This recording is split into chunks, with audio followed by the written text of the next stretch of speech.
अस्सलाम वालेकुम व्यूअर्स। उम्मीद करता हूँ कि अल्लाह के करम से आप बिल्कुल ठीक ठाक होंगे। तो अपनी वीडियो को स्टार्ट करने से पहले मैं उन तमाम लोगों का शुक्रिया अदा करना चाहूँगा जिन्होंने मेरी वीडियोस को लाइक किया, शेयर किया और सब्सक्राइब किया और स्पेशली मुझे मोटिवेट किया। तो आज की जो वीडियो है वो बहुत इंटरेस्टिंग है और वो ये है कि दिल और दिमाग में किसका फ़ैसला ज़्यादा काबिल कबूल होता है।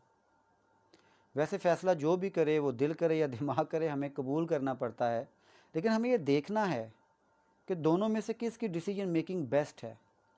अच्छा, दिल के बारे में ये कहा जाता है कि जैसे ही इसे कोई मसला दरपेश है, ये फ़ौरी रद्द अमल देता है, यानी ये टाइम कंज्यूम नहीं करता, ये वक्त ज़ाया नहीं करता, लेकिन ये बड़े मज़े की बातें भी करता है। मिसाल के तौर पर आपको भूख लगी हो तो आप क्या कहते हैं कि मेरा दिल कर रहा है मैं बिरयानी खाऊं।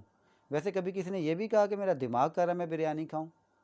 अच्छा, अब अगर आप मसला रेफ़र कर जाते हैं दिमाग को, तो दिमाग क्या काम करने जा रहा होता है?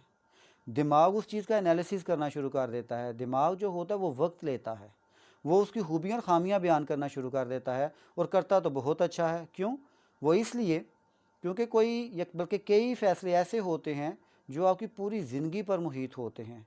अगर वो गलत हो जाएं तो आपकी पूरी लाइफ जो होती है वो ख़राब हो जाती है, इसलिए आपके दिमाग को माननी पड़ती है। लेकिन मेरे ख्याल से बेहतरीन डिसीजन मेकिंग वही होती है जो दिल और दिमाग की कोऑर्डिनेशन के साथ हो, दोनों मिलकर फ़ैसला करें और वो बेहतरीन फ़ैसला साजी होती है। लेकिन अब मसला ये दरपेश हो जाता है कि किस तरह से दिल और दिमाग की कोऑर्डिनेशन करवाई जाए।